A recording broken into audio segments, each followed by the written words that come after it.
الحمد لله وحده والصلاة والسلام على من لا نبي بعده وعلى آله وأصحابه الذين أوفوا عهده. أما بعد فأعوذ بالله من الشيطان الرجيم. بسم الله الرحمن الرحيم. وما هو على الغيب بضنين.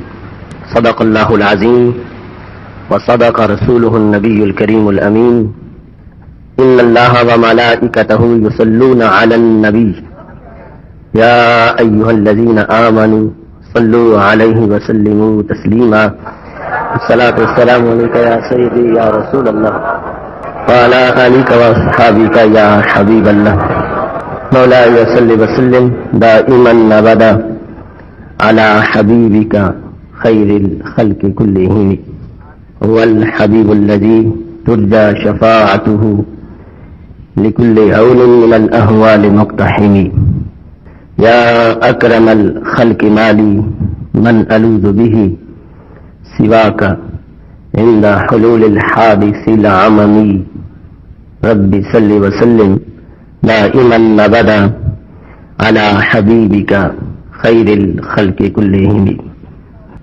اللہ تبارک و تعالی جل جلالہ وعم نوالہ واتم برہانہ وعظم شانہ کی حمد و ثنا اور حضور سرور کائنات مفخر موجودات زینت بزم کائنات سید المرسلین خاتم النبیین احمد مجتبی جناب محمد مصطفیٰ صلی اللہ علیہ وآلہ واصحابہ وبارک وسلم کے دربار ظہر بار میں ہدیہ درود السلام عرض کرنے کے بعد یہ ہے کہ محتشم سامعین حضرات، ہماری آج کی گفتگو کا موضوع ہے مسئلہ علم غیب. یہ اس کی تیسری قسط ہے. میری دعا ہے خالق کائنات جل جلالہ ہم سب کو قرآن و سنت کا فہم عطا فرمائے اور قرآن و سنت کے ابلاغ و تبلیغ اور اس کے مطابق عقیدہ اور عمل رکھنے کی توفیق عطا فرمائے. اس سے قبل اس موضوع پر آپ سماعت فرما چکے ہیں اور انشاءاللہ متعدد اقساط بعد میں بھی ہوں گی. آج کی گفتگو اس پہلو کے مطابق ہے کہ رسول اکرم صلی اللہ علیہ وسلم نے مستقبل کے بارے میں، مستقبل قریب کے بارے میں غیب کا اظہار کیا. نفس الامر میں جب وہ وقت آیا تو وہ خبریں واقعے کے مطابق ثابت ہوں. اس پر خود رسول اکرم صلی اللہ علیہ وسلم نے جس خوشی کا اظہار کیا اور مومنین نے جس خوشی کا اظہار کیا، صحابہ کرام علیہ رضوان نے جب رسول اکرم صلی اللہ علیہ وسلم کے علم غیب کو واقع میں اپنے عقیدے کے مطابق ثابت پایا، اس پر جو ان کے جذبات تھے اور تاثرات تھے، یہ ہماری آج کی گفتگو کا موضوع ہے. چونکہ صحابہ کرام علیہ رضوان کا عقیدہ اور ایمان ہمارے لیے امام کی حیثیت رکھتے ہیں، تو اس پہلو میں بھی یہ بات ہمارے لیے نہایت اہم ہوگی کہ جب وہ مومنین کہ جن کے ایمان کی قرآن تعریف کر رہا تھا، انہوں نے نبی اکرم صلی اللہ علیہ وسلم کے علم غیب شریف کے مختلف مناظر دیکھے تو اس پر انہوں نے جو خوشی کا اظہار کیا، تو ان کی سنت پہ عمل کرتے ہوئے آج کے مومن کو بھی نبی اکرم صلی اللہ علیہ وسلم کے اس کمال اور اس وصف پر خوشی کا اظہار کرنا چاہیے، نہ کہ ایسے مواقع پر وہ تردید یا تنقید کا شکار ہو. ایمان کی حلاوت کا تقاضا یہ ہے کہ جن چیزوں پر صحابہ کرام علیہ رضوان خوشی کا اظہار کرتے تھے، آج بھی مومنین کو ان پر خوشی کا اظہار کرنا چاہیے. خالق کائنات جل جلالہ قرآن مجید میں ارشاد فرماتا ہے وما هو علی الغیب بضنین، کہ ہمارے رسول اکرم صلی اللہ علیہ وسلم غیب کے معاملے میں بخیل نہیں ہیں. جو آپ سے سائل سوال کرتا ہے، آپ صلی اللہ علیہ وسلم اس کا جواب ارشاد فرماتے ہیں اور اس کی حیثیت کے مطابق جتنا جواب مفید ہو اس کا ضرور اظہار کرتے ہیں، اور اگر کوئی ایسی صورتحال ہے کہ جس سے اس بندے کی ندامت یا اس طرح کی کوئی چیزیں سامنے آنے والی ہیں تو پھر حکمت کے پیش نظر کبھی اس سے پہلو سے ہی بھی فرماتے ہیں، اس کو بخل نہیں کہا جائے گا اور اس کو جہل نہیں قرار دیا جائے گا، بلکہ اس کو عفو کہا جائے گا کہ رسول اکرم صلی اللہ علیہ وسلم نے عفو درگزر کرتے ہوئے بعد پہلو خود اپنی زبان سے بیان نہیں فرمائے۔ محتشم سامعین حضرات، صحیح مسلم شریف میں یہ حدیث شریف ہے، غزوہ حنین کے موقع پر رسول اکرم نور مجسم شفیع معظم صلی اللہ علیہ وسلم جس وقت مجاہدین کی صفوں میں سے گزر رہے تھے، ایک شخص کو دیکھا تو فرما دیا ھذا من اہل النار، یہ جہنمی ہے۔ اس پر سب کو بڑا تعجب ہوا کہ یہ شخص صرف کلمہ گو ہی نہیں بلکہ دین کی خاطر اپنا سر پیش کرنے کے لیے گھر چھوڑ کے نکل آیا ہے۔ منافقت کی ظاہری علامات بھی اس میں موجود نہیں ہیں۔ منافقین کلمہ پڑھتے ہیں لیکن جب خون دینے کی باری آئے تو بھاگ جاتے ہیں، فرار کا راستہ اختیار کرتے ہیں، مختلف ہیلوں بہانوں سے چھٹی مانگتے ہیں اور جہاد پر نہیں نکلتے، جبکہ یہ شخص اس نے کوئی عذر بہانہ نہیں کیا۔ اسلام نے جس وقت آواز دی ہے یہ گھر چھوڑ کے نکل آیا ہے اور مسلمانوں کی فوج میں مجاہدین میں اپنے آپ کو اس نے پیش کر دیا ہے، تو کیا وجہ ہے کہ رسول اکرم صلی اللہ علیہ وسلم اب بھی اس کے بارے میں فرما رہے ہیں کہ یہ جہنمی ہے؟ چونکہ منافقت کے کئی درجات ہیں اور منافقت کے کئی حجاب ہیں، منافقت پر کئی قسم کے پردوں کا نام نفاق ہے، تو کچھ منافقت کی وہ اقسام تھیں جو قرائن سے جن کو پہچانا جا سکتا تھا، اور آج رسول اکرم صلی اللہ علیہ وسلم نے جو خبر دی تو بالکل عجیب قسم کی تھی، اور صحابہ کرام علیہم رضوان اس بارے میں متعجب ہوئے کہ یہ خبر بڑی عجیب خبر ہے کہ نہ تو یہ شخص جہاد سے پہلو طئی کر رہا تھا اور بالکل اپنے آپ کو قربان کرنے کے لیے اسلام کو جان دینے کے لیے آ گیا ہے، مگر نبی اکرم صلی اللہ علیہ وسلم نے دو ٹوک الفاظ میں فرما دیا ہے کہ یہ شخص جہنمی شخص ہے۔ اس کے بعد جب جنگ شروع ہوئی تو جنگ کے اندر اس کا کردار سب سے واضح تھا، یہاں تک کہ جب حنین کے میدان سے فوج خیموں کی طرف جا رہی تھی تو ہر شخص کی زبان پر اس کی بہادری کا تذکرہ تھا کہ اتنا بہادری سے لڑا ہے، اتنا بہادری سے لڑا ہے۔ رسول اکرم صلی اللہ علیہ وسلم کے پاس جس وقت خصوصی میٹنگ شروع ہوئی تو پھر بھی اس شخص کی بہادری کا تذکرہ کیا گیا، قاتل قتالا شدیدا، کہ اس نے جتنی آج شدت اور قوت سے لڑائی کی ہے اتنی اور کسی نے نہیں کی، اور نہایت ہی حوصلے اور بہادری کے ساتھ وہ لڑتا رہا ہے۔ رسول اکرم صلی اللہ علیہ وسلم ان کی بات کو سنتے رہے، جب صحابہ کرام علیہم رضوان نے یہ کہا کہ وقد ماتا، لڑتے لڑتے وہ تو شہید بھی ہو گیا ہے، تو نبی اکرم صلی اللہ علیہ وسلم نے پھر بھی فرمایا الی النار، سیدھا جہنم میں پہنچ گیا۔ اب کوئی حد باقی رہ گئی تھی، شخص گھر سے نکلا ہے، کلمہ گو ہے، مسلمانوں کے صف میں شامل ہے، صحابہ کے اجتماع میں موجود ہے، اپنے آپ کو وہ ہر طرح اسلام کا نمائندہ قرار دے رہا ہے، اور پھر اسلام کی خدمت کے لیے جو سب سے بڑی قربانی ہے وہ بھی اس نے پیش کی ہے، اور یہ نہیں کہ پیچھے چھپ کے رہا، فرنٹ پہ لڑتا رہا، اور اتنا لڑا کہ جس طرح بھی تلوار لے کے نکلتا تھا کوئی کافر اس کے بچ کے نہیں جاتا تھا۔ یہ لفظ ہے لا یادہ شاذہ، کہ جب بھی حملہ کرتا تھا تو اتنا زبردست حملہ ہوتا تھا کوئی کافر اس سے بچا نہیں ہے، جدھر گیا ہے اس نے کافروں کے سر اتارے ہیں، اور پھر اتنا واضح جہاد، اور اس کے بعد خود زخمی بھی ہوا، اور زخمی ہونے کے بعد دنیا سے چلا گیا، تو نبی اکرم صلی اللہ علیہ وسلم نے پھر بھی فرمایا الی النار، وہ دنیا سے گیا ہے تو سیدھا جہنم کی طرف گیا ہے۔ کہ مسلم شریف کے دوسرے مقام پر اسی شخص کا تذکرہ ان الفاظ میں ہے کہ نبی اکرم صلی اللہ علیہ وسلم کے پاس صحابہ کرام علیہم رضوان آئے اور کہنے لگے ما اجزا من اليوم احد ما اجزا فلان، آج جتنا ہمارا دفاع اس شخص نے کیا ہے اتنا اور کسی نے نہیں کیا۔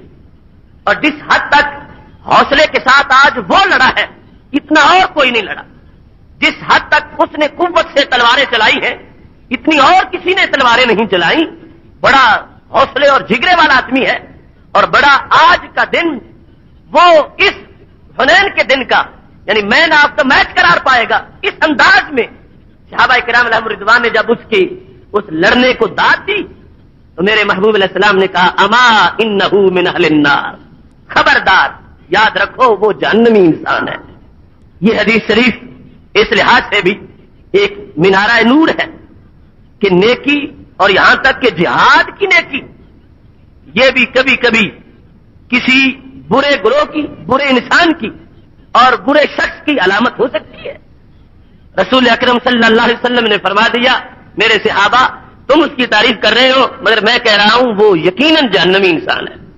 پہلی حدیث شریف میں رسول اکرم صلی اللہ علیہ وسلم نے جب 2 مرتبہ اس کو کہا، شروع میں جب فوج لڑنے لگی تھی تو جہنمی کہا، لڑنے کے بعد فارغ ہوئے اور خبر مل گئی کہ وہ تو زخمی ہوا اور دنیا سے چلا گیا اور شہید اس کو کہا جانے لگا تو نبی اکرم صلی اللہ علیہ وسلم نے دوبارہ کہا النار، کہ آگ کی طرف گیا ہے.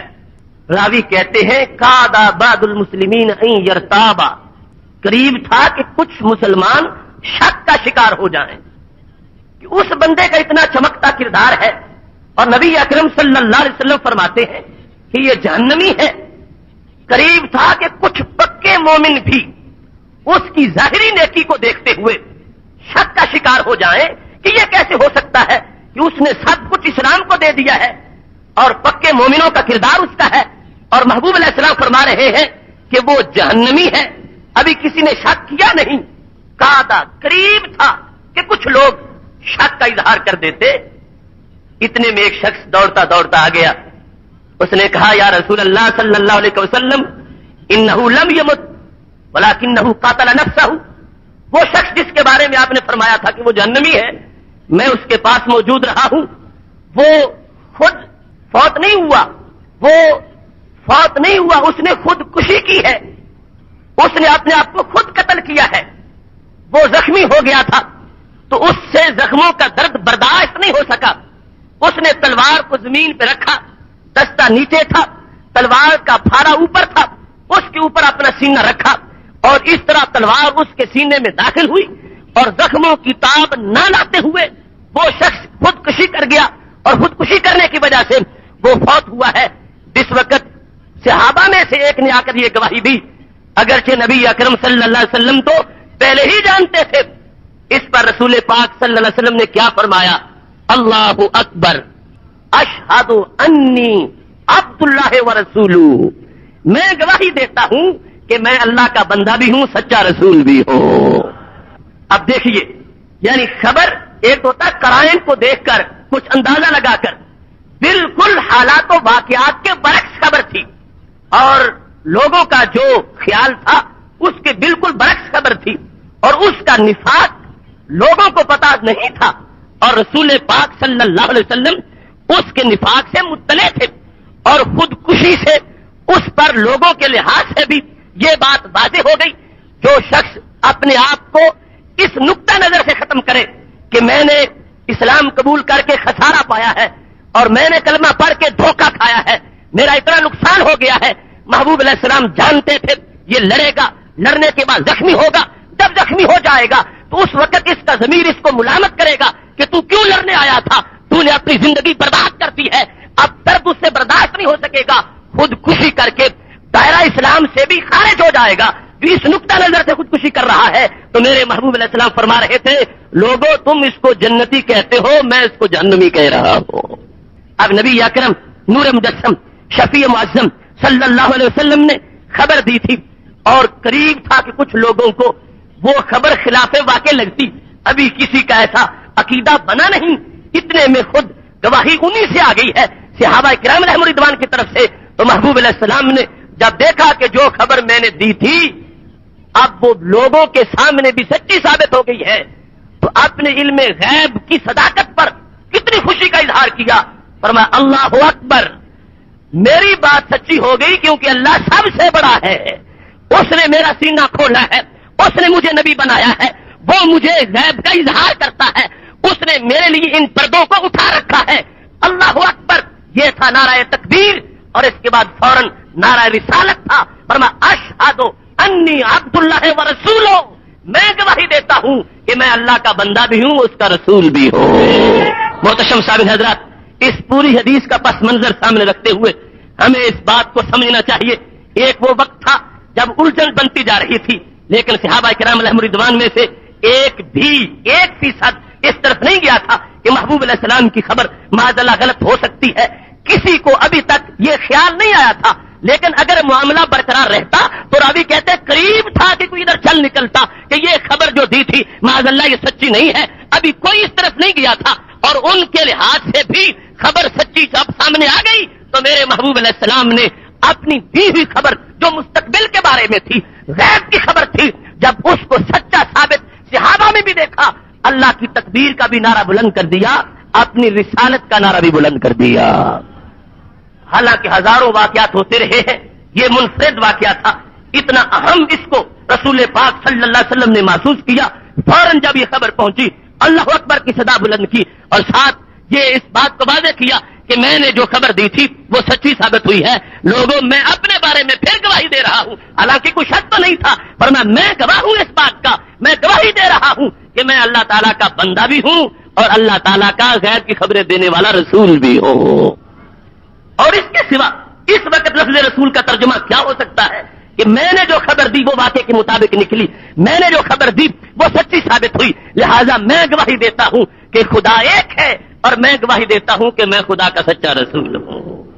دوسرے مقام پر مسلم میں جہاں یہ حدیث شریف ہے اس میں الفاظ یہ ہیں، اور کتاب الایمان میں دونوں حدیثیں ہیں کہ اس وقت نبی اکرم صلی اللہ علیہ وسلم نے فرمایا تھا اما انہ من اہل النار، یاد رکھنا جو کچھ بھی کرے یہ جہنمی ہے۔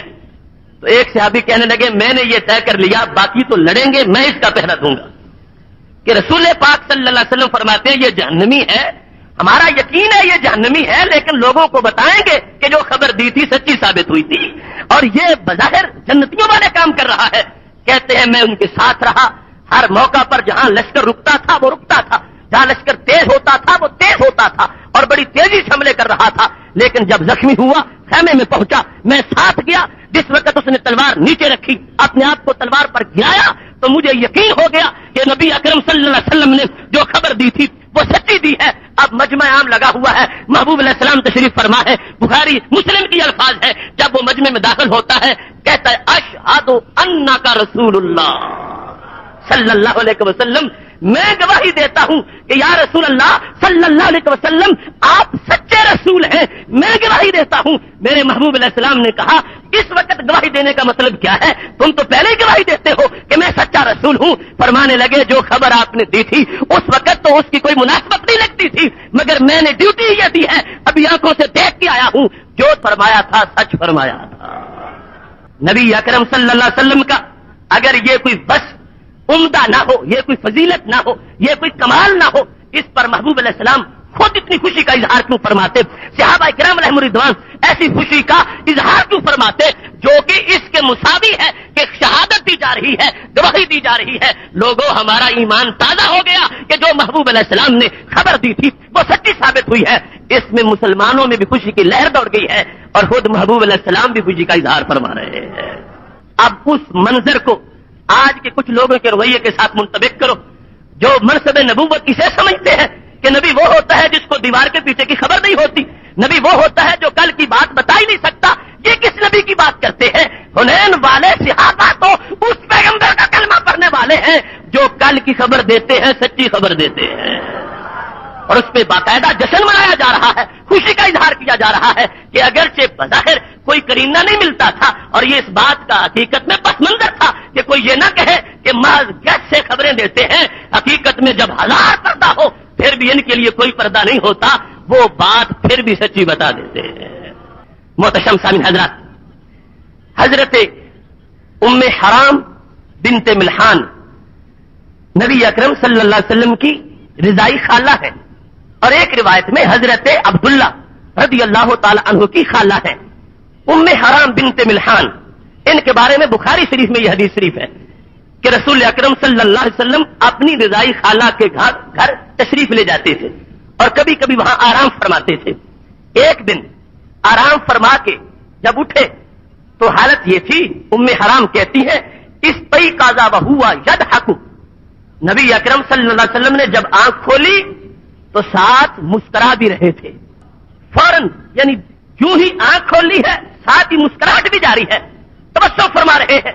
ام حرام بنت ملحان پاس موجود ہے، کہنے لگیں یا رسول اللہ صلی اللہ علیہ وسلم یہ بیداری کے ساتھ ہی تبسم، اس کی مجھے سمجھ نہیں آئی. ما یضحکو کا، کون سی چیز آپ کو ہنسا رہی ہے؟ جو تبسم کے تقاضے ہوتے ہیں اور اس کے اسباب ہوتے ہیں ان میں سے تو یہاں بظاہر کوئی بھی نہیں پایا گیا. میں ہی موجود ہوں اور وہ محبوب علیہ السلام کی محرم ہے، رضائی خالہ ہے یا والد گرامی کی خالہ ہے. تو کہنے لگی میں پاس موجود ہوں اور کوئی موجود نہیں ہے. تو اس طرح تبسم فرمانے کا بظاہر کوئی سبب نظر نہیں آیا اور آپ کا تبسم یقیناً سبب کی وجہ سے ہے. فرمائیں تو صحیح یہ کس وجہ سے آپ نے تبسم فرمایا ہے؟ صحیح بخاری شریف میں نبی اکرم نور مجسم شفیع معظم صلی اللہ علیہ وسلم کا یہ فرمان موجود ہے. فرمایا ام حرام بنت ملحان میں نے اس لیے تبسم کیا، ناس من امتی عرضوا علی، میری امت کے کچھ لوگ مجھے ابھی دکھائے گئے، غزاۃ فی سبیل اللہ، وہ اللہ کے راستے میں شیر بن کے نکلے ہوئے ہیں، غازی ہیں، غازی کی جمع غزات ہے، غزاۃ فی سبیل اللہ.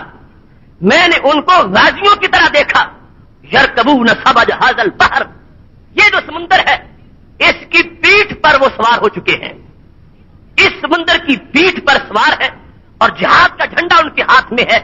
ملوکن علی الاسرہ، میں نے ان کو تختوں پر بادشاہوں کی طرح دیکھا ہے. ان کو اس حالت میں دیکھا میں نے جب آج صورتحال یہ ہے کہ ایک ایک کھجور کئی دنوں تک کھانے کے لیے ملتی ہے اور صفہ پہ بیٹھے ہوئے ان مجاہدوں کے پاس پہننے کے لیے ایک ہی چادر ہے اور اس کو آگے سے پکڑ کے اپنے صدر کو پورا کرتے ہیں. میں نے ان شیروں کو دیکھا ہے کہ یہ کسرا کے تخت کے اوپر بادشاہ بن کے بیٹھے ہوئے ہیں. ملوکن علی الاسرہ، میں نے ان کو دیکھا کہ اسرہ شریر کی جمع ہے. میں نے تختوں پر ان کو بادشاہ دیکھا، میں نے ان کو غازی دیکھا، میں نے ان کو بحری جہاد کرتے دیکھا. جس وقت اس حالت میں نے ان کو دیکھا تو ان کو دیکھ کر مجھ سے تبسم کا اظہار ہوا ہے. نبی اکرم صلی اللہ علیہ وسلم نے جب یہ غیب کی خبر دی ام حرام بنت ملحان کا یقین کیا تھا؟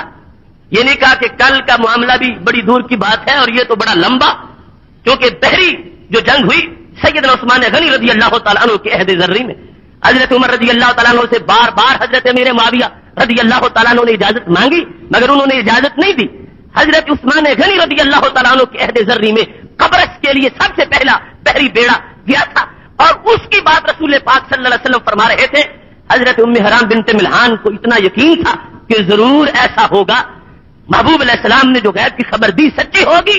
کہنے لگیں ادعو اللہ ان یجعلنی منہم، یا رسول اللہ صلی اللہ علیہ وسلم اللہ سے یہ دعا فرما دو اللہ مجھے بھی ان میں شامل فرمائے.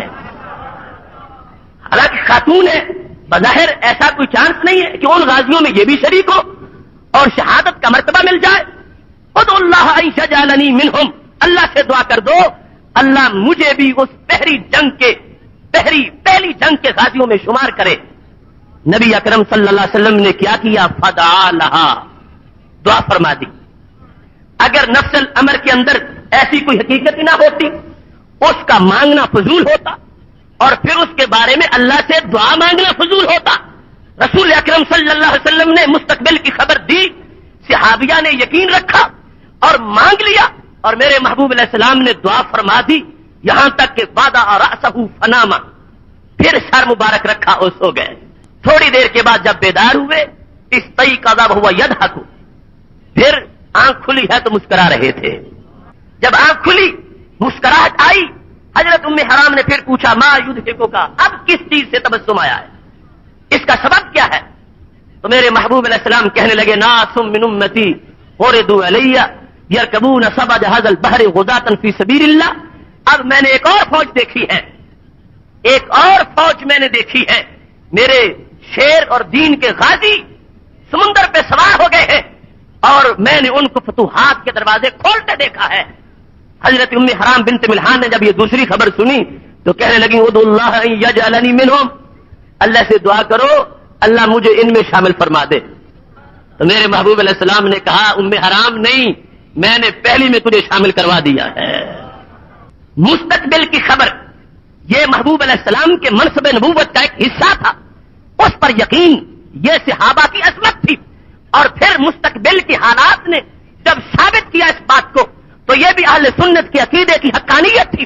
نبی اکرم نور مجسم شفیع معظم صلی اللہ علیہ وسلم سے جب ام حرام بنت ملحان نے سوال کیا تو یہ نہیں ہے کہ محبوب علیہ السلام کی دعا کوئی عام سی دعا ہے کہ چلو پہلے کے لیے بھی کی تھی پتہ نہیں اس میں شامل ہوتی ہے یا نہیں ہوتی، اب دوسرے کے لیے کر دیتا ہوں تاکہ اس میں شامل نہ ہو تو اس میں شامل ہو جائے. نہیں پر ام حرام اب صبر رکھو، ہم نے پہلے میں تمہیں شامل کروا دیا ہے. خود رسول اکرم صلی اللہ علیہ وسلم کو اپنے گھر پر جو یقین ہے ان دونوں احادیث سے وہ بھی واضح ہو رہا ہے. اور پھر آگے مستقبل کے لحاظ سے کیا ہوا، بعض روایات میں تو عہد حضرت امیر معاویہ رضی اللہ تعالیٰ عنہ کا ذکر ہے، لیکن اکثر کتب سیر کے اندر یہ حضرت عثمان غنی رضی اللہ تعالیٰ عنہ کے عہد کی بات ہے. اور دیگر اسناد سے یہی ثابت ہے جب قبرص کی لڑائی کے لیے حضرت امیر معاویہ رضی اللہ تعالیٰ عنہ نے سیدہ عثمان غنی رضی اللہ تعالیٰ عنہ سے اجازت مانگی اور یہ بحری بیڑا چلا. جس وقت سمندر سے بحر نکلے ام حرام بنت ملحان ان میں شامل تھیں. وہاں جس وقت بری سفر شروع ہوا ام حرام بنت ملحان بھی ایک گدھے پر سوار تھی. اس وقت اس گدھے سے گری، اللہ کے راستے میں ان کی شہادت کا وقت آ گیا. ام حرام بنت ملحان جن کے بارے میں نبی اکرم صلی اللہ علیہ وسلم نے یہ خبر دی تھی کہ پہلی بحری جنگ کے اندر تم شریک بھی ہوگی اور اس جنگ کے اندر تمہیں شہادت بھی ملے گی. صحابہ کرام علیہم الرضوان اس بات کے گواہ ہے کہ پہلی جنگ کے اندر جو بحری تھی ام حرام بنت ملحان شامل بھی تھی اور اللہ تبارک و تعالیٰ نے ان کو منصب شہادت بھی عطا فرمایا تھا. بخاری شریف کے اندر سند صحیح سے یہ بات موجود ہے. اس کے علاوہ درجنوں بیسوں کتابوں کے اندر نبی اکرم صلی اللہ علیہ وسلم نے جو غیب کی خبر دی اور پھر دوبارہ دعا کے بارے میں جب کہا گیا تو فرمایا نہیں پہلی جنگ کے اندر ہی تم کو شامل کر لیا جائے گا. اس کے غازیوں شہیدوں کے اندر حضرت ام حرام بنت ملحان رضی اللہ تعالی عنہا کو اللہ تبارک و تعالی نے اسی جنگ میں مقام شہادت عطا فرما دیا تھا. حضرت ام ورقہ بنت نوفل رضی اللہ تعالی عنہا ابو داؤد شریف میں سنن ابی داؤد سیاستہ میں سے ان کے بارے میں یہ حدیث شریف موجود ہے. جب بدر کی طرف لشکر اسلام نکلا تھا تو یہ رسول پاک صلی اللہ علیہ وسلم کے پاس آ گئیں اور کہنے لگیں یا رسول اللہ صلی اللہ علیہ وسلم آج میرا شوق شہادت یہ کہتا ہے کہ مجھے بھی بدر جانے کی اجازت دے دو. عمر دو مرداکم، میں وہاں پر زخموں کی مرہم پٹی کرتی رہوں گی، زخمیوں کی مدد کرتی رہوں گی، علاج کرتی رہوں گی، میں دیکھ بھال کروں گی کس لیے لعل اللہ ان یرزقنی شہادۃ فی سبیل اللہ، تاکہ اس جنگ میں بھی جب ہوں گی تو اللہ مجھے بھی شہادت کا درجہ عطا فرما دے. مجھے جانے کی اجازت دے دو، میں لڑ تو نہیں سکتی مگر زخمیوں کا علاج جو ہے اس میں اپنا تعاون پیش کروں گی اور اسی دوران مجھے ہو سکتا ہے اللہ شہادت کا رتبہ عطا فرما دے. لعل کا لفظ امید کے لیے ہوتا ہے. لعل اللہ ان یرزقنی شہادہ، ہو سکتا ہے کہ اسی وسیلے سے مجھے شہادت مل جائے. ان کا شوق تھا، ذوق تھا، اس کا اظہار کیا. اور اس سے یہ بھی اخذ کرنا چاہیے کہ خواتین اسلام کس حد تک اسلام کے شوق میں مستغرق ہو چکی تھی اور کس حد تک دین کے جھنڈے کو اونچا کرنا چاہتی تھی اور کس حد تک دین ان کے اندر رچ بس چکا تھا کہ دنیا کے مقابلے میں آخرت کو کتنی ترجیح دے رکھی ہے کہ خواتین کے دل میں بھی شوق شہادت یوں مچل رہا ہے کہ محبوب علیہ السلام سے اجازت مانگی ہے، آپ مجھے اجازت دیں تاکہ اس وسیلے سے مجھے شہادت مل جائے. اس پر جواب کیا ملا؟ ابو داؤد شریف میں ہے رسول اکرم صلی اللہ علیہ وسلم نے فرمایا ام ورقہ بنت نوفل قری فی بیتک ان اللہ یرزقک الشہادہ، فرمایا تم تو اللہ کہتی ہو کہ ہو سکتا ہے شاید مجھے مل جائے، فرمایا میں تجھے یقیناً شہادت دلاتا ہوں، تم اپنے گھر میں رہو، گھر میں ہی تجھے شہادت مل جائے گی. قری فی بیتک، اپنے گھر میں رہو. ابھی تو بدر ہے، احد، خندق، حنین، جو کچھ بھی ہو تم اپنے گھر میں رہو، قری فی بیتک، اپنے گھر میں رہو، ان اللہ یرزقک، اللہ تجھے رزق شہادت دے گا، گھر کے اندر ہی تجھے مقام شہادت مل جائے گا۔ اب دیکھو الفاظ کی ترتیب، یہ بھی بڑی خبر تھی، لعلہ سے فرما دیتے گھر میں رہو، امید ہے تجھے شہادت مل جائے گی، حالانکہ لعلہ مقام نبوت کے لحاظ سے بھی یقین کے لیے ہوتا ہے، اور یہاں لعلہ کو استعمال نہیں کیا، فرما ان اللہ، بے شک اللہ تجھے گھر میں ہی شہادت عطا فرما دے گا۔ کانت تسمى شہیدہ، صحابہ میں سے کسی نے اس کے بعد ان کو ویسے نہیں سمجھا، جو بھی بولتا تھا شہیدہ کہہ کے پکارتا تھا۔ کانت تسمى شہیدہ، انہیں شہیدہ کہا جاتا تھا۔ یہ عجیب مزاج ہے شریعت کا کہ شہید بننے کے بعد کسی کو شہید کہا جاتا ہے۔ یہ زندہ چل پھر رہی ہے مگر پھر بھی شہیدہ کہلاتی ہیں، اس واسطے کہ مستقبل کی سچی خبریں دینے والی زبان نے ان کو شہیدہ قرار دے دیا ہے۔ بلکہ حضرت عمر رضی اللہ تعالیٰ عنہ کہتے ہیں میں نے بارہا رسول اکرم صلی اللہ علیہ وسلم سے یہ سنا ہے، فرماتے تھے انطلقوا بنا نزور الشہیدہ، آؤ چلیں ذرا شہیدہ کے پاس سے ہو آئیں۔ یہ بہقی شریف کے الفاظ ہیں، حضرت عمر رضی اللہ تعالیٰ عنہ جو بیان کرتے ہیں کہ محبوب علیہ السلام فرماتے تھے انطلقوا بنا نزور الشہیدہ، آؤ ذرا شہیدہ کے پاس چلیں۔ تو شہادت کا منصب دیا ہے، شہادت کے منصب کا اعلان کیا ہے، مستقبل کی خبر بتائی ہے، اور اس کا فرما دیا گھر میں ہی رہو یہی مل جائے گی۔ اور ساتھ صحابہ کا عقیدہ کیا بنا، انہیں شہیدہ کہتے تھے، اور محبوب علیہ السلام خود بھی صحابہ کے سامنے بولتے تو فرماتے تھے یہ شہیدہ ہیں، آؤ شہیدہ کے پاس چلتے ہیں۔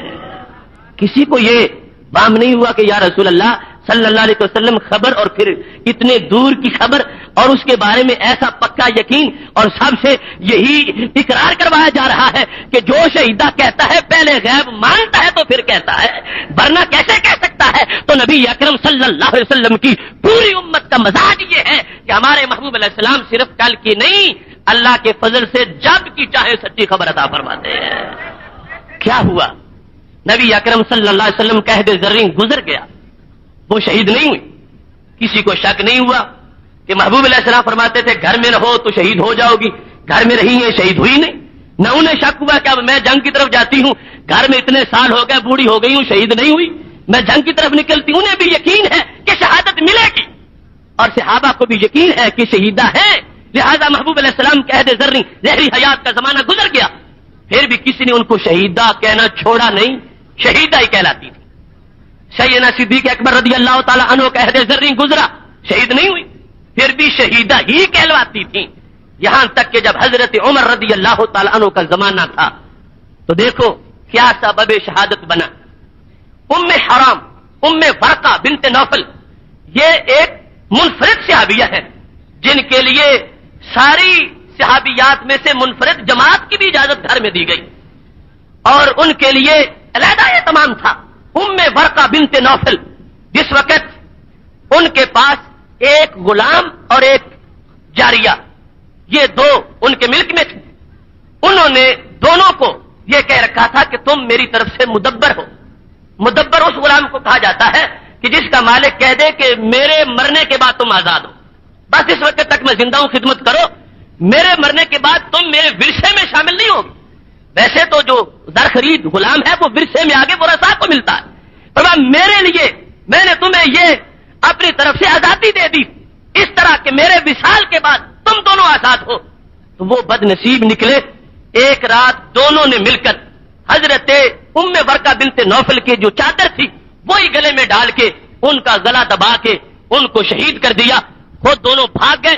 مدینہ شریف میں خبر پھیل گئی، حضرت عمر فاروق رضی اللہ تعالیٰ عنہ نے ان کے تعاقب میں اپنے فوجی بھیجے، یہ وہ تھے کہ جن کو سب سے پہلے مدینہ شریف میں قصاص کے لحاظ سے قتل کیا گیا تھا، وہ غلام اور وہ لونڈی، ان دونوں کو پکڑا گیا۔ لیکن اس موقع پر مجمع عام میں حضرت عمر رضی اللہ تعالیٰ عنہ نے تقریر کرتے ہوئے کیا فرمایا، کہنے لگے صدق رسول اللہ صلی اللہ علیہ وسلم، لوگوں ام ورقہ بنت نوفل کو جو میرے محبوب علیہ السلام نے شہیدہ کہا تھا وہ بات سچی ثابت ہو گئی ہے۔ صدق رسول اللہ صلی اللہ علیہ وسلم۔ اس موقع پر کئی تعویلیں اور بھی کی جا سکتی تھیں، اگر دل میں اس معجزہ اور اس وصف سے بغض ہوتا تو اور بھی کئی باتیں بنائی جا سکتی تھیں، اس کو الٹا رنگ دیا جا سکتا تھا۔ حضرت سیدنا فاروق اعظم رضی اللہ تعالیٰ عنہ کہہ رہے تھے سادہ کا رسول اللہ صلی اللہ علیہ وسلم آج سے کئی سال پہلے جو ان کو محبوب علیہ السلام نے فرمایا تھا گھر میں ہی ٹھہرنا، تمہیں گھر میں شہادت مل جائے گی، لوگوں وہ شہادت آج انہیں گھر میں ہی حاصل ہو گئی ہے۔ اس موقع پر پھر حضرت عمر رضی اللہ تعالیٰ عنہ نے یہ لفظ بولے کہ مجھے یاد ہے کہ محبوب علیہ السلام فرمایا کرتے تھے انطلق بنا نزور الشہیدہ، آؤ چلے شہیدہ کے پاس چلتے ہیں۔ تو یہ وہ شہیدہ ہیں کہ جن کے لیے نبی اکرم صلی اللہ علیہ وسلم نے خبر دی اور وہ خبر سچی ثابت ہوئی، اور صحابہ کرام علیہم رضوان اس خبر کی صداقت کے لحاظ سے اظہار کر رہے تھے۔ حضرت عمر رضی اللہ تعالیٰ عنہ مجمع عام میں کہ لوگوں ہمارے محبوب علیہ السلام جو خبر دیتے ہیں کل کی نہیں اتنے سال بعد کی بھی جو ہوتی ہے وہ خبر بالکل سچی ثابت ہوتی ہے۔ محتشم سامعین حضرات، صرف ایک دو باتیں نہیں، یہ دلائل کتب حدیث میں سینکڑوں نہیں ہزاروں تک ہے کہ نبی اکرم صلی اللہ علیہ وسلم نے جو اخبار دی ہیں وہ سچی ثابت ہوئی ہے۔ اور اس وقت ہمارا موضوع اس لحاظ سے ہے کہ جب وہ سچی ثابت ہوئی تو ان کی صداقت پر صحابہ کس خوشی کا اظہار کر رہے تھے۔ محتشم سامعین حضرات، حضرت ثابت بن قیس بن شماس رضی اللہ تعالی عنہ صحیح مسلم میں ان کے بارے میں موجود ہے۔ ثابت بن قیس بن شماس رضی اللہ تعالیٰ عنہ ان کا لقب ہے خطیب الانصار، انصار کے خطیب تھے، یعنی طبعاً خلقتاً آواز بڑی اونچی تھی اور خطابت کے لیے یہ بس ضروری ہے۔ تو جب آیت اتری لا ترفعوا اصواتکم فوق صوت النبی، اپنی آواز رسول پاک صلی اللہ علیہ وسلم کی آواز سے اونچی نہ کرو، انہوں نے یہ آیت سنی اور یہ لوگ چونکہ فوراً جب نیا حکم آتا تھا تو اس کے سارے پہلوؤں کو دیکھ کے اسی وقت منصوبہ بندی کرتے تھے کہ اب اس پر عمل کیسے کرنا ہے۔ جب یہ آیت انہوں نے سنی تو یہ اتنے گھبرا گئے کہ اب مجھے تو پتہ ہی نہیں چلتا، آواز اونچی ہو جاتی ہے، اگر کہیں نبی اکرم صلی اللہ علیہ وسلم کے دربار میں ایسا ہو گیا تو میں تو حرام کا ارتکاب کر بیٹھوں گا۔ تو اس واسطے خود انہوں نے یہ طے کر لیا اپنی طرف سے کہ اس سے اچھا یہ ہے اگرچہ زیارت کے بغیر گزارا تو نہیں ہوتا، لیکن اگر حرام کا ارتکاب ہو جائے تو پھر اس کا کفارہ کیا ہوگا، اپنے گھر میں رہنا شروع کر دیا اور نبی اکرم صلی اللہ علیہ وسلم کی بارگاہ سے غیر حاضر ہو گئے۔ حضرت سعد بن معاذ انصاری رضی اللہ تعالیٰ عنہ وہ ان کے پڑوسی تھے۔ حضرت سعد بن معاذ رضی اللہ تعالیٰ عنہ کو نبی اکرم صلی اللہ علیہ وسلم نے فرمایا کہ وہ ثابت بن قیس نہیں آ رہے، ان کا پتہ کرو۔ حضرت سعد گئے تو جا کے پوچھا کہ ثابت بن قیس کیا وجہ ہے، غیر حاضری آپ کی ہو رہی ہے؟ وہ رو رہے تھے، کہنے لگے آنا من اہل النار، میں تو جہنمی ہوں، اتنی آواز میری اونچی ہے، پتہ نہیں ماضی میں کچھ کتنی اونچی ہو گئی ہوگی، اور ابھی ہر لمحہ مجھ پر یہ خوف طاری ہے کہ اگر نہیں ملتا تو پھر بھی جہنمی بن جاؤں گا، ملتا ہوں تو بولتے ہوئے پتہ نہیں چلتا، آواز اونچی ہو جائے گی، تو اس واسطے میں تو رو رہا ہوں، آنا من اہل النار، میں تو جہنمی ہوں۔ جس وقت انہوں نے یہ لفظ بولے حضرت سعد بن معاذ رضی اللہ تعالی عنہ نے محبوب علیہ السلام کو یوں ہی جا کے بتا دیا کہ سعد یہ کہتے، وہ ثابت بن قیس یہ کہہ رہے ہیں آنا من اہل النار، میں تو جہنمی ہوں، پر جستا میرے محبوب علیہ السلام کی زبان سے یہ لفظ نکلے، فرمایا بل ہوا من اہل الجنہ، فرمایا جہنمی کوئی اور ہوگا، میرا ثابت تو جنتی ہے۔ یہ فوراً جملہ، یعنی اس میں لوگوں کو تردد ہے نا کہ فلاں آیا تھا، اس نے خبر دی تھی، پھر یہ ہوا تھا، یہ میرے محبوب علیہ السلام کی شان ہے، اب انتظار ہی کسی کا نہیں کیا، خود طبیعت اور مزاج میں یہ شان ہے، آنکھوں سے سارے پردے اٹھے ہوئے ہیں۔ فرمایا کیوں میرے ثابت نے گھبرا کے یہ کہا بل ہوا من اہل الجنہ، فرمایا یقیناً وہ اہل جنت میں سے ہیں۔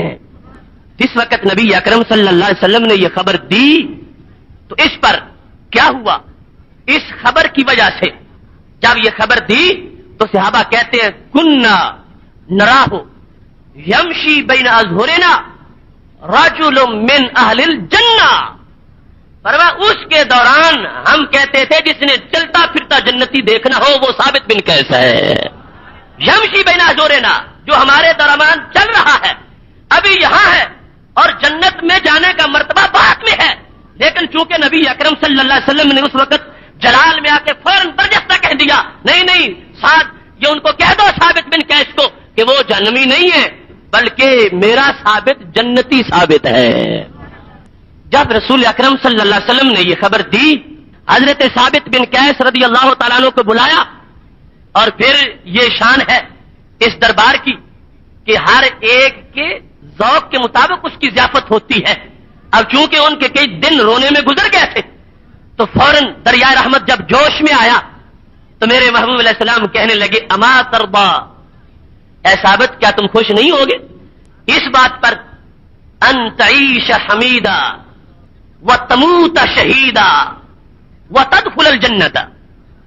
ثابت میں تجھے اس وقت راضی کر رہا ہوں، کس طرح؟ 3 خوشخبریوں سے۔ تعیش حمیدا، دنیا میں جب تک رہوگے لوگ تمہاری تعریفیں کریں گے، تم حمید ہوگے، حمید بمانا محمود، کہ تمہارا کوئی کام ایسا نہیں ہوگا کہ مذمت تمہاری کی جائے یا ملامت کی جائے، خوش ہو جاؤ، تم جب تک زندہ ہو تمہاری تعریف کی جائے گی۔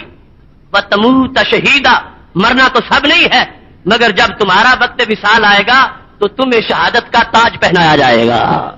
تموت شہیدا وتدخل الجنت، اور میں نے اعلان کر دیا جب مرحلہ شہادت سے گزرو گے تو تم جنت میں داخل ہو جاؤ گے۔ نبی اکرم نور مجسم شفیع معظم صلی اللہ علیہ وسلم نے یہ الفاظ بیان کر دیے۔ کتب حدیث کے متعدد مقامات پر یہ الفاظ موجود ہیں، اور صحیح مسلم کے اندر اختصار کے ساتھ جو میں نے روایت آپ کے سامنے حدیث سے پڑھی ہے کہ نبی اکرم صلی اللہ علیہ وسلم نے برجستہ کہہ دیا ہوا من اہل الجنہ، کہ وہ جنتی، میرے ثابت جنتی ثابت ہے۔ تو کیا ہوا؟ نبی اکرم نور مجسم شفیع معظم صلی اللہ علیہ وسلم کا عہد زرعی ظاہری حیات کا گزرا، حضرت صدیق اکبر رضی اللہ تعالیٰ عنہ مسند خلافت پر تھے۔ مسیلمہ کذاب جب جھوٹی نبوت کا اعلان کر رہا تھا، جو فوج ختم نبوت کا جھنڈا بلند کرنے کے لیے نکلی تھی ان میں حضرت ثابت بن قیس بھی موجود تھے۔ اور ثابت بن قیس رضی اللہ تعالیٰ عنہ جب مسیلمہ کذاب کی فوج کے خلاف لڑ رہے ہیں، اور یہ کوئی معمولی مارکا نہیں تھا، 40,000 مسیلمہ کذاب کے فوجی تھے، اور ادھر مستفی شیر 10,000 سے کچھ متجاوز، اتنی یہ فوج تھی۔ کئی دنوں تک جہاد جاری رہا، اور مسلسل ایسے لمحات آتے رہے کہ بڑا شدید نقصان مسلم امہ کا ہوتا رہا، لیکن بالآخر ان کو تہہ کیا گیا۔ مسلمہ کذاب بھی واصل جہنم ہوا اور مسلم امہ کو فتح حاصل ہوئی۔ اس مقام پر حضرت ثابت بن قیس بن شماس ان لوگوں میں سے تھے جنہوں نے اپنے لیے لڑنے کا یہ طریقہ اپنایا کہ زمین میں گڑھا کھود کے اپنے آپ کو گاڑ لیا کہ کہیں ایسا نہ ہو کہ جب جسم میں طاقت نہ رہے سینہ دے کے کھڑا ہونے کی اور قدم پیچھے ہٹ جائیں تو یہ بے وفائی نہ بن جائے۔ اپنے آپ کو یہاں تک زمین میں گاڑ کے تیر مارتے رہے اور بالآخر اسی گڑھے کے اندر شہید ہو گئے۔ اور نبی اکرم صلی اللہ علیہ وسلم نے جو خبر دی تھی کہ ثابت خوش رہو، جب تک زندگی ہے تعریفیں ہوں گی، وقت موت آئے گا مقام شہادت ملے گا، اور وہ شہادت ہے کہ تمہیں جنت میں داخل کر دیا جائے گا۔ حضرت ثابت بن قیس بن شماس رضی اللہ تعالیٰ عنہ نے اپنا یہ طریقہ اختیار کر کے واضح کر دیا کہ بعض مقامات ایسے بھی آ جاتے ہیں کہ جس میں خود کش حملہ بھی اپنے آپ کو اس کے لیے پیش کر دیا جاتا ہے۔ حضرت ثابت بن قیس بن شماس نے جو اپنے لیے بھاگنے کی گنجائش ہی نہیں چھوڑی اور اپنے آپ کو یہاں تک گاڑ لیا ہے، اور مسلسل مشروط طریقے سے ایک باقاعدہ نور پیش کر رہے تھے امت مسلمہ کے مستقبل کے لیے، اپنے آپ کو گاڑا ہوا ہے۔ صرف یہی نہیں، سالم مولا ابی حذیفہ رضی اللہ تعالیٰ عنہ وہ بھی ساتھ ہے، انہوں نے بھی اپنے آپ کو یہاں تک گاڑا ہوا ہے اور مسلسل تیر مار رہے ہیں۔ اسی دوران وہ بھی شہید ہو گئے۔ محبوب علیہ الصلوۃ والسلام نے جو غیب کی خبر دی تھی وہ ہر لحاظ سے، اپنے ایک ایک حرف کے لحاظ سے صحابہ کرام علیہم رضوان نے اس کو سچا پایا ہے۔ ابن سعد نے سنن النبی و ایامہ صلی اللہ علیہ وسلم کی پہلی جلد میں یہ لکھا ہے کہ رسول اکرم صلی اللہ علیہ وسلم ایک دن حضرت ابو ذر غفاری رضی اللہ تعالیٰ عنہ کو یہ فرما رہے تھے، ابو ذر غفاری تمشی وحدہ کا و تموت وحدہ کا و تبعث وحدہ کا، تم تنہا ہی چلو گے، تنہا ہی دنیا سے جاؤ گے اور تنہا ہی آخرت کے دن اٹھو گے۔ حضرت ابو ذر غفاری رضی اللہ تعالیٰ عنہ کا اپنا ایک مستقل موقف تھا، اور ان کے یعنی تقوی اور پرہیزگاری کے لحاظ سے مستقل نظریات تھے، جن کی بنیاد پر بالآخر ان کو مدینہ شریف چھوڑنا پڑا، اور ربضہ مقام پر انہوں نے اپنے آپ کو رکھا، اور ربضہ پر ہی آپ کا وصال ہوا۔ اس وقت آپ کے پاس آپ کی اہلیہ محترمہ اور ایک غلام، یہ دو نفوس ہی اس مقام پر موجود تھے. حضرت ابو ذر غفاری رضی اللہ تعالی عنہ نے ان دونوں کو کہہ دیا غسلانی وکفنانی ودعانی علی قاریۃ الطریق، کہ جب میرا وصال ہو جائے مجھے غسل دے کر کفن پہنا کر مجھے سڑک کے اوپر رکھ دینا. جب پہلا سوار آئے اس کو یہ کہنا ھذا ابو ذر صاحب رسول اللہ صلی اللہ علیہ وسلم، یہ ابو ذر غفاری ہے، نبی اکرم صلی اللہ علیہ وسلم کے صحابی ہیں. عینون علی دفنہ، اے سوارو ہمارے ساتھ تعاون کرو تاکہ ہم ان کو لحد میں اتار سکیں. حضرت ابو ذر غفاری رضی اللہ تعالی عنہ نے وصیت کر دی. آپ فوت ہوئے، کوئی تیسرا بندہ موجود ہی نہیں تھا، ایک اہلیہ ایک غلام. آپ کو غسل دیا گیا، کفن پہنایا گیا اور پھر راستے پہ رکھ دیا گیا. پہلا جو قافلہ آیا تو وہ حضرت عبداللہ بن مسعود رضی اللہ تعالی عنہ کے اصحاب کا تھا. حضرت عبداللہ بن مسعود رضی اللہ تعالیٰ عنہ چونکہ کوفہ میں فتاوا کی خدمت سر انجام دے رہے تھے. حضرت عبداللہ بن مسعود جو صحابی رسول صلی اللہ علیہ وسلم ہے، جن کے بارے میں محبوب علیہ السلام نے فرمایا تھا کنیف مولع علم، عبداللہ بن مسعود صرف ایک 4-5 فٹ کا انسان ہی نہیں، یہ تو علم کا بھرا ہوا پورا گھر ہے. اور فقہ حنفی کی اکثر روایات کے راوی وہ ہیں. حضرت عبداللہ بن مسعود رضی اللہ تعالیٰ عنہ کوفے کے استاد تھے اور کوفہ سے لوگوں کے ساتھ عمرہ کی نیت سے ربضہ کی اس سڑک سے جب گزرے اتنی تیزی سے آگے بڑھ رہے تھے کہ اگر اونٹنی کو جلدی نہ روکا جاتا تو قریب تھا کہ جنازے اس چارپائی کے اوپر چڑھ جاتی. فوراً جس وقت دیکھا سارے قافلہ والوں نے کہ یہ کیا ہے، ایک چارپائی راستے پہ پڑی ہے، رکے ہیں. تو اس غلام نے یہ کہا ھذا ابو ذر صاحب رسول اللہ صلی اللہ علیہ وسلم عینون علی دفنہ، جو وصیت تھی اس کے مطابق کہہ دیا کہ یہ حضرت ابو ذر غفاری رضی اللہ تعالی عنہ ہے اور یہ نبی اکرم صلی اللہ علیہ وسلم کے صحابی ہے. آؤ اترو، ان کا جنازہ پڑھے اور ان کو ہم دفن کریں. حضرت عبداللہ بن مسعود رضی اللہ تعالی عنہ نے جب یہ بات سنی استحل وہو یبکی، آپ کی چیخ نکل گئی اور رو رہے تھے. اور اس دوران آپ نے یہ لفظ بولے صادق رسول اللہ صلی اللہ علیہ وسلم، سچ فرمایا تھا میرے نبی علیہ السلام نے اس محفل میں، آج سے کئی سال پہلے میں بھی موجود تھا. فرمایا تھا اے ابو ذر تمشی وحدہ کا و تموت وحدہ کا و تبعث وحدہ کا، کہ صحابہ اور اتنے جلیل القدر صحابہ کہ جن کے لیے ویسے مریدوں کی ہزاروں کی تعداد ہو سکتی ہے مگر یہ فوت ہوئے ہیں، ایک اہلیہ ساتھ ہے اور ایک خادم ساتھ ہے. فرمایا یہ محبوب علیہ السلام کا فرمان سچا ثابت ہوا کہ وقت وفات بھی تم تنہا ہوگے اور تمہیں تنہا اٹھایا جائے گا. حضرت عبداللہ بن مسعود رضی اللہ تعالی عنہ اور دیگر معتمرین جو عمرہ کی نیت سے جا رہے تھے اس میں شامل ہوئے. تدفین کا مرحلہ مکمل ہو گیا اور اس بات کا اعلان کیا جا رہا تھا کہ جو بھی غیب کی خبر محبوب علیہ السلام نے دی تھی وہ خبر بالکل سچی تھی. صادق رسول اللہ صلی اللہ علیہ وسلم، غیب کا اظہار ہوا. لیکن میں اس وقت یہ بیان کرنا چاہتا ہوں کہ صحابہ کا اس پر نقطہ نظر کیا تھا اور ان کے عقیدے کی حرارت کیا تھی. صادق رسول اللہ ہے، حضرت عمر بول رہے ہیں ادھر شہادت کے اوپر اور یہاں پر حضرت عبداللہ بن مسعود رضی اللہ تعالیٰ عنہ انہی الفاظ کے ساتھ نبی اکرم صلی اللہ علیہ وسلم کے علم غیب کے عقیدے پر مہر صداقت لگا رہے ہیں. صحیح مسلم شریف میں ہے. یاد رکھنا میں کتب صحاح سے آپ کے سامنے اس موضوع کی ایک جزئی کو، چونکہ انشاءاللہ 12 تک اس کے ساتھ ہوں گی، تو یہ آپ کے سامنے رکھ رہا ہوں کہ جب ایسا مرحلہ آیا تو اس پر یہ نہیں ہے کہ کسی مومن کے ماتھے پہ شکن پڑ جائے کہ یہ کیا ہو گیا، خبر تو اللہ نے دینی تھی، یہ نبی علیہ السلام نے کیسے دے دی. اس کو وہ توحید کے منافی نہیں سمجھتے تھے. ان کے چہرے کھل اٹھتے اور نعرہ لگاتے صادق رسول اللہ صلی اللہ علیہ وسلم، جیسے وہ نعرہ رسالت لگا رہے تھے. آج کا امتی بھی سن کے نعرہ رسالت لگاتا ہے. صحیح مسلم میں ہے حضرت سیدنا ابو ہریرہ رضی اللہ تعالی عنہ کو میں یہ اس واسطے ایک کتاب کا نام لے رہا ہوں، اس کا یہ مطلب نہیں کہ ایک میں ہی ہے، ہر حدیث ان میں سے میں وہ درجنوں کتب سے دکھا سکتا ہوں. یہ صحیح مسلم کے اندر یہ الفاظ ہے جو اب میں پڑھنے والا ہوں کہ حضرت ابو ہریرہ رضی اللہ تعالیٰ عنہ کہتے ہیں کہ مجھے ایک دن نبی اکرم صلی اللہ علیہ وسلم نے فرمایا لا ان الناس لا یزالون یسألونک، اے ابو ہریرہ لوگ ہمیشہ ہی آپ سے سوال کرتے رہیں گے. یہ شان ہے ان کی. صرف ساتھ تو 4 سال کا ملا ہے، پہلے تو کلمہ ہی نہیں پڑھا تھا. 4 سال صرف رسول پاک صلی اللہ علیہ وسلم کے ساتھ رہے ہیں مگر حدیثیں سب سے روایات میں حصے میں آئی ہیں. زیادہ روایت آپ کی ہے. اگر احکام کی کل 3000 احادیث ہیں تو ان میں سے 1500 آپ نے روایت کی ہے اور مطلقاً 5000 سے زائد حدیثوں کے بنیادی راوی حضرت ابو ہریرہ رضی اللہ تعالی عنہ ہیں. حضرت ابو ہریرہ فرمانے لگے کہ مجھے میرے محبوب علیہ السلام نے کہا کہ چونکہ اس علم میں تمہاری شان نرالی ہوگی.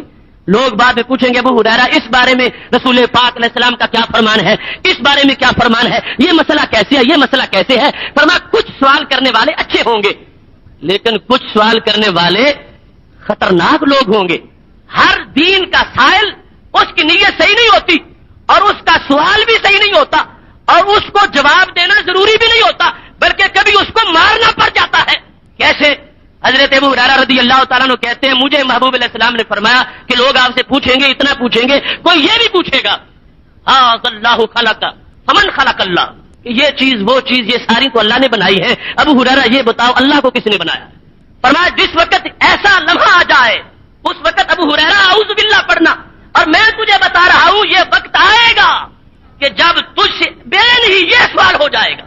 یعنی تصور ہو سکتا ہے کہ کوئی اللہ کو ماننے والا, اس کی مخلوقات کو ماننے والا کہ زمین بھی اس نے بنائی, آسمان بھی اس نے بنایا, اور پھر یہ پوچھے کہ بتاؤ پھر اللہ کو کس نے بنایا؟ معاذ اللہ. یہ ہو سکتا تھا. اس وقت کوئی ایسی صورتحال نہیں تھی. میرے محبوب علیہ السلام نے خبر دی. حضرت ابو ہریرہ رضی اللہ تعالیٰ عنہ کہتے ایک دن مسجد میں بیٹھا تھا, لوگ آ گئے, انہوں نے پوچھا ابو ہریرہ اس چیز کو کس نے بنایا؟ میں نے کہا اللہ نے. اس چیز کو کس نے بنایا؟ میں نے کہا اللہ نے. کہنے لگے ھذا خلق اللہ, یہ ھذا اللہ خلق فمن خلق اللہ, یہ ساری چیزیں تو اللہ نے بنائی ہیں. ابو ہریرہ بتاؤ اللہ کو کس نے بنایا ہے؟ معاذ اللہ. فاخذ حسم بکفہ, آپ نے فوراً کنکریاں پکڑی اور ان کو مارا. قوموا دفع ہو جاؤ. سادہ کا خلیلی میرے محبوب نے سچ فرمایا تھا. سادہ کا اظہار اس خبر پر درجنوں مسئلے ایک حدیث سے ثابت ہوتے ہیں. اس وقت ایک لو پہ بات کر رہا ہوں کہ جب غیب کا اظہار ہوا تو پھر اس بات کا دوبارہ اعلان صحابہ نے کیا کہ آج سے کئی سال قبل جو میرے محبوب علیہ السلام نے خبر دی تھی, سچی خبر دی تھی, جو جملہ آپ نے بولا تھا نہ اس سے کم ہے نہ اس سے زائد ہے, وہی جملہ بول کر سوال کیا جا رہا ہے. فرمایا نکل جاؤ, اس سوال کا جواب دینے کی اجازت ہی نہیں ہے, اس واسطے کہ میرے محبوب علیہ السلام نے منع کر دیا ہے. اور میں کہتا ہوں سادہ کا خلیلی لوگوں ہمارے وہ نبی پاک ہیں جو صرف کل کی نہیں بعد کی ہمیشہ کی سچی خبریں دیتے ہیں. سادہ کا خلیلی میرے خلیل نے, میرے محبوب نے صلی اللہ علیہ وسلم. تو ایسے یہ بھی ثابت ہوا کہ نبی اکرم صلی اللہ علیہ وسلم کو محبوب امتی کہہ سکتا ہے. حبی, محبوبی, خلیلی, اس سے تعبیر کیا جا رہا ہے. سادہ کا خلیلی میرے خلیل علیہ السلام نے, میرے محبوب نے, حضرت محمد مصطفیٰ صلی اللہ علیہ وسلم نے جو خبر دی تھی وہ خبر بالکل سچی خبر تھی. بھلا ایسا آ جائے کہ جو سوال اس لائق ہی نہیں کہ پوچھا جائے. اس طرح ہمارے ہاں کچھ لوگ بالکل بے لگام ہو گئے ہیں اور نبی اکرم صلی اللہ علیہ وسلم کے بارے میں بولتے ہوئے ان کا سوال سننے کی ہمارے اندر جسارت نہیں ہے, حوصلہ ہی نہیں ہے کہ ان کی اس گستاخی کو سنا جائے. لہذا اگر اس موقع پر کسی کو مارا جائے تو یہ خلاف سنت نہیں ہوگا, یہ حضرت ابو ہریرہ کی سنت پہ عمل ہوگا. اخذ حسن, آپ نے کنکریاں ماری اور فرمایا دفع ہو جاؤ. اگرچہ ساری دنیا کو میں جواب دیتا ہوں اور میں نے پیش کر رکھا ہے لوگوں کو جواب دینے کے لیے, مگر سوال تو کوئی ہونا چاہیے کہ جس کا جواب دیا جائے. اس کو نہ بد اخلاقی کہا جائے گا اور اس کو نہ شدت کہا جائے گا. یہ وہ ایمان کی حرارت ہے جس کا اظہار حضرت سیدنا ابو ہریرہ رضی اللہ تعالیٰ عنہ فرما رہے تھے. اگرچہ حدیث کے اندر جو سرکار کے لفظ ہے اس میں مارنے کا ذکر نہیں, پناہ مانگنے کا حکم ہے, مگر یہ ان کا اپنا جذبہ تھا کہ ان کو یہ کیسے ہمت ہوئی مجھ سے یہ بات پوچھتے ہیں کہ اللہ کو کس نے پیدا کیا. معاذ اللہ. حضرت ابو ہریرہ رضی اللہ تعالیٰ عنہ نے قیامت تک کے مفتیوں کو اور جواب دینے والوں کو یہ سبق بھی دیا کہ جواب اس سوال کا دو جو اس لائق ہے کہ اس کے بارے میں بولا جائے اور اظہار کیا جائے. اور اگر کوئی سوال ہی ایسا ہے تو ضروری نہیں کہ وہ ضروری اس کا جواب دیا جائے. اس سوال کو چھوڑا ہی نہیں جا سکتا, گول ہی نہیں کیا جا سکتا, بلکہ اس کے کرنے والے پر گرفت بھی کی جا سکتی ہے اور اس سے مواخذہ بھی کیا جا سکتا ہے. اور ساتھ وہ حدیث شریف جو سب سے پہلے تم نے سنی کہ وہ شخص جو دین کے لیے نکلا تھا اور دین کا وہ کام کر رہا ہے جو سب سے مشکل ہے, جہاد, اور جہاد میں اس دن سرے فریض تھا مگر پھر بھی جہنمی تھا. اس واسطے میرے محبوب علیہ السلام نے قیامت تک کے لیے یہ قانون دیا, فرما ان اللہ یؤید ھذا الدین بالرجل الفاجر, کہ کبھی میرے دین کی تائید اللہ ایسے فاسقوں فاجروں سے بھی کروا دے گا. اس تائید کو ان کا برحق نہ سمجھو, وہ دین کے لیے جہاد اس کو حق کی علامت نہ سمجھو. اس دین کی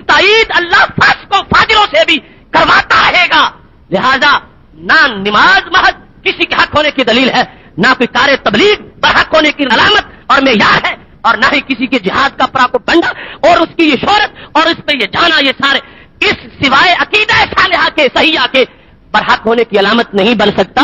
یہ واضح طور پر شریعت نے روشنی دی ہے، وضاحت کی ہے کہ اتنا واضح جہادی کردار ادا کرنے والا بھی حقیقت میں جنتی نہیں تھا، جہنمی تھا، اور ایسا فرمایا ابھی نہیں ہوگا، فرمایا قیامت تک ایسا ہوتا رہے گا۔ ایسے کردار کے لوگ بھی میری امت میں آئیں گے، لیکن ان کی اس وجہ سے انہیں برحق نہ سمجھنا۔ برحق وہ ہے جو اللہ کی توحید کو بھی بے غبار مانتا ہے اور محبوب علیہ السلام کی رسالت کو بھی ہر عیب سے پاک مانتا ہے۔ اس واسطے یہ مینارہ نور ہمیشہ سامنے رکھنا چاہیے۔ سب سے پہلے عقیدہ اور اس کی وہ جزیات جو صحابہ سے چل کے آ رہی ہیں، اس کے بعد ہے سب کچھ، ورنہ کوئی فضا میں اڑنا بھی شروع کر دے، جو کچھ بھی کرے، جو کچھ بھی اظہار کرے، جتنے بھی اپنے کردار ظاہر کرے، وہ معیار حق نہیں ہے۔ معیار حق یہ عقیدہ ہے، اہل سنت و جماعت ہے۔ اس کے ساتھ ہوتے ہوئے آگے جو کچھ ہوگا، جتنے اعمال ہیں، اور ضروری ہے ہر حال میں ان کا اظہار ہونا چاہیے اور ان پر کار بند ہو جانا چاہیے، اور یہ راہ نجات کے لیے بندے کے سہارے بنیں گے۔